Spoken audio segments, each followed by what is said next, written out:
अब हम आज करते हैं हमारे क्लास यूनिट पे। इसका पहला टॉपिक है एम्प्लॉय वेलफेयर। तो एम्प्लॉय वेलफेयर होता क्या है? Employ welfare refers to the services, amenities and facilities provided to employees to improve their working conditions and well-being। ये तो बहुत सारी बातें लिखी में, पर अपन इसको सिंपली समझ लेते हैं। एम्प्लॉय वेलफेयर का मतलब आप जिस वर्क प्लेस में हो, जहाँ पे काम कर रहे हो, जो भी काम कर रहे हो, वहाँ पे आपको इस तरीके से मेंटेन करा जा रहा है कि आपकी भी वेलबींग मेंटेन हो पाए, आपकी कंडीशन भी मेंटेन हो पाए और वो डेवलप हो सके। ठीक है, इसके टाइप्स क्या है? स्टैट्यूटरी वेलफेयर मतलब मैंडेटेड बाय लॉ, कुछ लीगल गाइडलाइंस अवेलेबल है हमारे पास, जिसमें कि बोला गया है कि भाई ये प्रोवाइड आपको करना ही पड़ेगा आपको एम्प्लॉयज़ को, तो ये स्टैट्यूटरी वेलफेयर है। नॉन स्टैट्यूटरी मतलब जो आप खुद से आपके एम्प्लॉयज़ को प्रोवाइड कर रहे हो। स्टैट्यूटरी में आप हेल्थ और सेफ्टी की बातें कर रहे थे, नॉन स्टैट्यूटरी में आप उन्हें एजुकेशन असिस्टेंट दे रहे हो, ट्रेनिंग दे रहे हो। नेक्स्ट आ जाते हैं हम असेसिंग इफेक्टिवनेस। इसकी इफेक्टिवनेस को आप कैसे असेस कर सकते हो? एम्प्लॉय से फीडबैक लेके एब्सेंटिज्म एंड टर्नओवर का रिडक्शन जो हुआ है उस पर चेक करके, और improvement in productivity and moral, जो आपका प्रोडक्टिविटी और मोरल बढ़ेगा उससे भी आपको पता चलेगा कि आप जो एम्प्लॉय वेलफेयर कर रहे हो वो कितना इफेक्टिव है।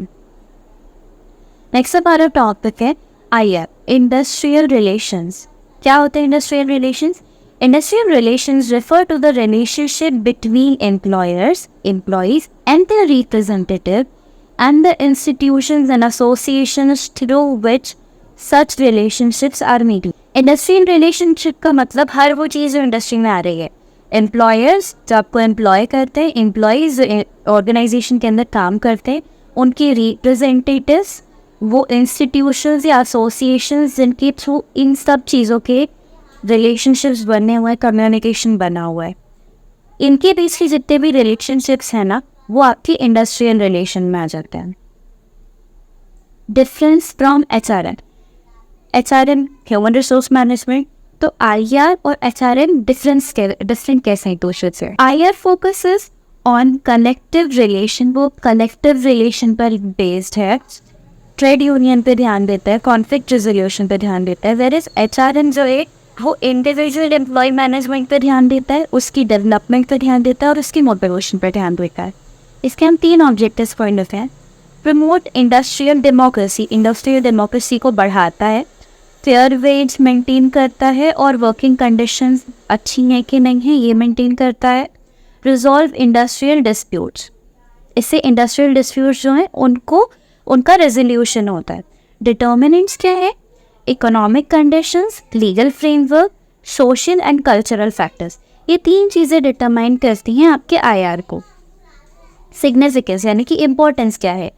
वर्क प्लेस हार्मनी बनी रहती है, प्रोडक्टिविटी बढ़ती है और कॉन्फ्लिक्ट्स और डिस्प्यूट्स कम होता है। स्कोप क्या है भाई इसका? कवर्स ट्रेड यूनियंस को कवर करता है, कलेक्टिव बार्गेनिंग चलती है, लेबर लॉज इसमें होते हैं, एंड डिस्प्यूट रिजोल्यूशन मैकेनिज्म, इससे डिस्प्यूट रिजोल्यूशन मैकेनिज्म भी अच्छे होते हैं। Industrial relations in Indian context के अंदर इंडस्ट्रियल रिलेशंस क्या हैं? Industrial relations in India involve managing relationships between employers, employees, and the government within the framework of labor laws and socio-economic conditions. अब क्योंकि हम इंडिया की बात कर रहे हैं तो हम अपने गवर्नमेंट को तो बोल नहीं सकते, बाकी ऊपर जो हमने बात करी थी IR में जितने भी लोग अवेलेबल हैं वो सबको हम यहाँ पे डालेंगे, और इनके जो रिलेशनशिप्स मैनेज करना है वो इंडस्ट्रियल रिलेशनशिप्स में आ जाएगा। अलॉन्ग विद दैट हमें यहाँ पर लेबर लॉज को भी ले आए हैं और सोशियो इकोनॉमिक कंडीशंस को भी ले आए हैं। ट्रेड यूनियन क्या होती है? Trade unions are organisations formed by workers to protect their rights and interest. Workers जो हैं उनकी कोई सुनने वाला तो है नहीं ऑब्वियसली, तो उनकी कोई सुन सके to become a strong body, वो अपने ऑर्गेनाइजेशंस खुद बनाते हैं, अपने यूनियंस बनाते हैं जहाँ पर वो अपने राइट्स और इंटरेस्ट के बारे में बात कर सकें और उन यूनियंस के थ्रू वो अपने राइट्स और इंटरेस्ट को प्रोटेक्ट कर सकें। ऑब्जेक्टिव्स, इसके 3 ऑब्जेक्टिव्स पढ़ लेते हैं। फेयर वेज मेंटेन होता है, वर्किंग कंडीशंस इंप्रूव होती हैं और वर्कर वेलफेयर प्रमोट होता है। 3 फंक्शंस पढ़ लेते हैं इसके। कलेक्टिव बार्गेनिंग, एम्प्लॉयज़ उनको जो भी बार्गेन करना है अपनी कंपनी के साथ में कलेक्टिवली कर सकते हैं so that they will be strong. Representation in dispute, उनका जो भी डिस्प्यूट चल रहा है उनके एंड से कौन रिप्रेजेंट करेगा, तो उनका ट्रेड यूनियन करेगा। Providing legal and financial assistance, इसके थ्रू, ये ट्रेड यूनियंस के थ्रू उनको लीगल और फाइनेंशियल असिस्टेंस मिलता है। वीकनेसेस यानी कि कमज़ोरियाँ इसकी क्या हैं। Fragmentation and rivalry among unions, अब मान लो there are certain workers in a company, उनके 2 अलग अलग यूनियंस बन गए, तो वो 2 अलग अलग यूनियन में, जैसे क्लासरूम्स में नहीं होता कि टॉपर्स के 2 ग्रुप बन गए, अब ये वाले टॉपर्स जाके टीचर को कुछ बोल रहे हैं, वो वाले टॉपर्स जाके टीचर को कुछ बोल रहे हैं और उनकी राइवलरी चल रही है। यहाँ पे भी वैसे ही चल रहा है यूनियंस में भी। पॉलिटिकल इन्फ्लुएंस एंड इंटरफेरेंस, जब कोई यूनियन ज़्यादा स्ट्रॉन्ग होने लग जाती है तो उनके ऊपर पॉलिटिकल इन्फ्लुएंस भी आने लगता है। कोई नेता वेता उन्हें कॉन्टेक्ट करने लग जाता है, या कोई भी ऐसा इंसान जो पावर में है, जो लोगों को इन्फ्लुएंस कर सकता है, वो उन्हें कॉन्टेक्ट करने लग जाता है कि नहीं आप ऐसा नहीं ऐसे करो, और उन पर दबाव डालता है। लिमिटेड रिसोर्सेज, इनके पास कम रिसोर्सेज अवेलेबल होते हैं। इंडस्ट्रियल डिस्प्यूट्स, इंडस्ट्रियल डिस्प्यूट्स क्या होता है? Industrial disputes refer to conflicts between employers and employees. हमने पढ़ लिया था इंडस्ट्रियल रिलेशनशिप क्या होते हैं, उनके बीच में क्या क्या चीज़ें आती हैं, तो वैसे ही हमें यहाँ पर आ गए इंडस्ट्रियल डिस्प्यूट्स में। तो अब इंडस्ट्री के अंदर हमें पता है एम्प्लॉयर्स हैं, एम्प्लॉई हैं, उनके रिप्रेजेंटेटिव होंगे ज़्यादा से ज़्यादा। तो इंडस्ट्रियल डिस्प्यूट्स में एम्प्लॉयर्स और एम्प्लॉयज़ के बीच की जो भी कॉन्फ्लिक्ट्स हैं जिन पे वो सेटल नहीं हो पा रहे हैं, उसको हम टर्म दे देते हैं इंडस्ट्रियल डिस्प्यूट। फैक्टर्स क्या है इसकी? वेज डिमांड, भाई जितना वो पैसा मांग रहे हैं उनको नहीं मिल रहा, वो डिस्प्यूट करेंगे। वर्किंग कंडीशंस खराब है तो एम्प्लॉयज़ झगड़ा करेंगे। एम्प्लॉयमेंट सिक्योरिटी, अगर उन्हें किसी की सेंस आ रहा है that they are not secure in that position, तो भी उनके कॉन्फ्लिक्ट्स होंगे। फॉर्म्स क्या क्या है? Strikes and lockouts. 2 तरीके होते हैं जिससे कि एम्प्लॉयज़ अपना जो फ्रस्ट्रेशन है, जो कॉन्फ्लिक्ट है, अपना पार्ट कैसे वो सामने लेकर आते हैं कंपनी के थ्रू स्ट्राइक्स, मतलब वो प्रोटेस्ट करते हैं, वो अपना काम बंद कर देते हैं। Lockouts, employers prevent employees from working, अगर एम्प्लॉय को गुस्सा आ रहा है तो वो स्ट्राइक करेगा। लॉकआउट में एम्प्लॉयर खुद अपनी दुकान पे ताला लगा के बोल रहा है भाड़ में जाओ, नहीं करवाना तुमसे काम। Causes of strikes and lockouts, strikes and lockouts की क्या कॉजेज होते हैं? हमने ऊपर भी पढ़ लिया था। वेज डिस्प्यूट होते हैं, वर्किंग कंडीशंस होती है, और management practices. Methods of resolving disputes को आप रिजॉल्व कैसे कर सकते हो? नेगोशिएशन, यानी कि कुछ ऐसा बीच का रास्ता निकालना जिससे कि दोनों पार्टीज एक पॉइंट पे सेटल हो सकें। मीडिएशन, किसी थर्ड पार्टी को लेकर आना जो दोनों की ही साइड को न्यूट्रलाइज कर सके। Arbitration, binding decisions by an impartial arbitrator, आप बीच में किसी ऐसे इंसान को ले आओ जो इम्पार्शियल हो, किसी भी साइड पे बायस नहीं हो, और वो आपके बीच में डिसाइड करें। कंसिलिएशन मतलब efforts by a third party to help reach a settlement. Basically वो तीनों में नेगोशिएशन ही रहा है, और लास्ट की जो तीनों हैं उनमें एक थर्ड पार्टी को लिया है, एक न्यूट्रलाइज कर रहा है, एक डिसीजन बना रहा है, तीसरा वाला उनको हेल्प प्रोवाइड कर रहा है कि वो किस तरीके से सेटलमेंट कर सकते हैं। ग्रीवेंस क्या होता है? ये हमारा नेक्स्ट टॉपिक है। A grievance is a formal complaint by an employee regarding workplace issues. हमें तो पता नहीं, किताब में पढ़ रहा है, हो सकता है किसी में इतनी हिम्मत हो ऐसा करता हो। तो ग्रीवेंस एक फॉर्मल कंप्लेंट होती है जो एम्प्लॉय अपनी वर्क प्लेस से रिलेटेड इश्यूज़ के लिए करता है। इसकी कैरेक्टरिस्टिक्स क्या होते हैं? स्पेसिफिक एंड क्लियर, ये स्पेसिफिक और क्लियर होता है, जॉब कंडीशंस या ट्रीटमेंट से रिलेटेड होता है, और इसमें रिजोल्यूशन की ज़रूरत होती है। इम्पोर्टेंस ऑफ ग्रीवेंस प्रोसीजर, इसके प्रोसीजर की ज़रूरत क्या है? बहुत ज़रूरत है भाई, ये कोई सवाल है। इंश्योर्स फेयर ट्रीटमेंट इंश्योर होता है इससे।